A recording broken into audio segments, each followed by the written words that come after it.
Next, we need to address skepticism or objections that might have been raised by the first general misunderstanding that people had about the concept. So, after you address your main misunderstanding, there are two possible situations that will arise. 1. People will become skeptical to take action. Or 2. People may still have objections. You have probably seen a lot of content with hundreds, if not thousands, of negative comments. Most of these so-called negative comments are people's objections that most creators ignore. It doesn't matter how good your content is. People complaining about how you didn't solve their problems or objections will destroy your channel in the long term.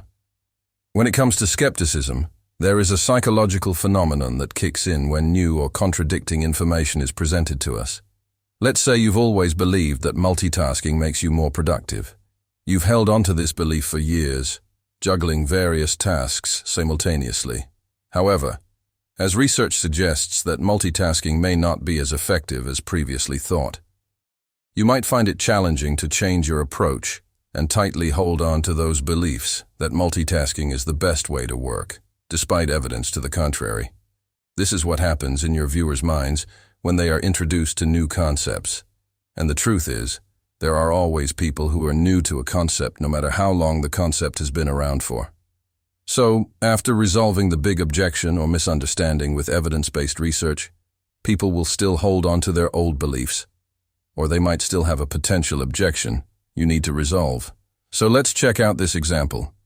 Listen, this all sounds great. Flow sounds like some kind of a panacea that's going to solve all of your productivity and peak performance problems in a heartbeat. And that would actually be true if you could access a flow state on demand. But the problem is most of us can't. So until you train yourself on the 4 pillars of flow, flow's going to remain elusive, and nowhere is less conducive to accessing flow with consistency and reliability than the 21st century workplace and the 21st century way of working, where distractions are rampant, procrastination plagues us, and chronic stress is just considered the norm.